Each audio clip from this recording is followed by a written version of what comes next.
Assalamualaikum warahmatullahi wabarakatuh. Halo anak-anak, pada pertemuan kali ini kita akan belajar tentang aku dan lingkungan sekitarku. Simak videonya dengan baik. Adapun tujuan pembelajaran dari video ini adalah yang pertama, menjelaskan pengertian dan manfaat mengetahui karakteristik wilayah. Dan yang kedua, menyebutkan jenis-jenis penampakan wilayah, alam maupun buatan, serta batas wilayah Indonesia. Dan yang ketiga, menjelaskan pengertian gotong royong serta memberikan contoh penerapannya dalam kehidupan sehari-hari. Sekarang, Ibu mau bertanya, apakah lingkungan tempat tinggal anak-anak semuanya sama? Ya, benar sekali. Setiap daerah atau tempat tinggal memiliki kondisi alam yang berbeda-beda. Ada daerah yang memiliki gunung, pantai, sungai, dan juga dataran rendah. Perbedaan kondisi alam tersebut disebut karakteristik wilayah. Setiap wilayah memiliki ciri khas yang berbeda dengan wilayah lainnya. Karakteristik wilayah dapat dilihat dari dua jenis kenampakan, yaitu yang pertama kenampakan alam dan yang kedua kenampakan buatan. Kenampakan alam. Kenampakan alam adalah kenampakan yang terbentuk secara alami tanpa campur tangan manusia. Contohnya seperti gunung, pantai, dataran tinggi, dan lain sebagainya.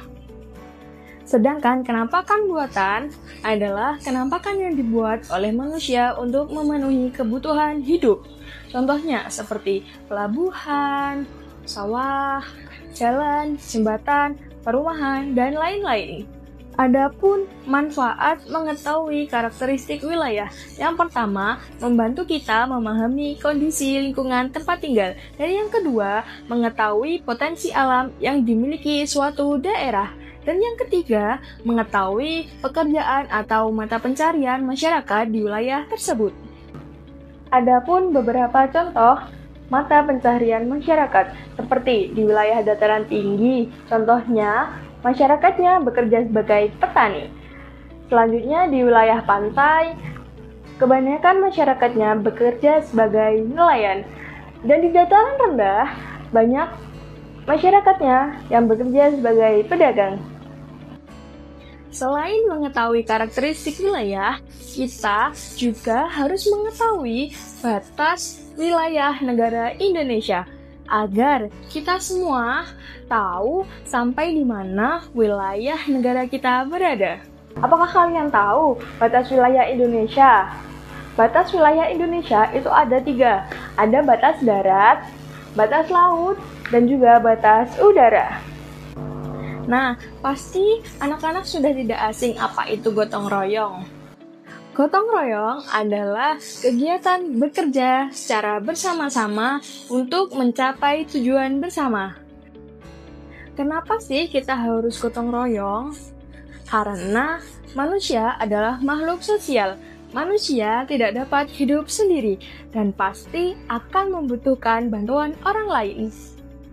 Nah, selain itu, di lingkungan masyarakat pun juga ada contoh penerapan gotong royong. Yang pertama, bersama-sama membersihkan lingkungan sekitar. Dan yang kedua, memasak bersama untuk berbuka puasa. Dan yang ketiga, melakukan ronda keliling. Nah, adapun contoh penerapan gotong royong di lingkungan sekolah. Yang pertama, bersama-sama membersihkan halaman sekolah. Dan yang kedua, tiket kelas. Dan yang ketiga, bergotong royong untuk menata meja dan kursi di kelas.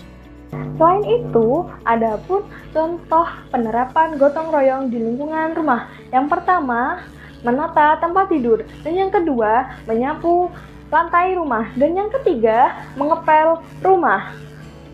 Nah, selain itu, di lingkungan masyarakat pun juga ada contoh penerapan gotong royong. Yang pertama, bersama-sama membersihkan lingkungan sekitar. Dan yang kedua, memasak bersama untuk berbuka puasa. Dan yang ketiga, melakukan ronda keliling. Jadi anak-anak, kesimpulannya karakteristik wilayah akan membantu kita memahami lingkungan, sedangkan gotong royong mengajarkan kita untuk saling membantu dan bekerja sama agar hidup menjadi rukun dan harmonis.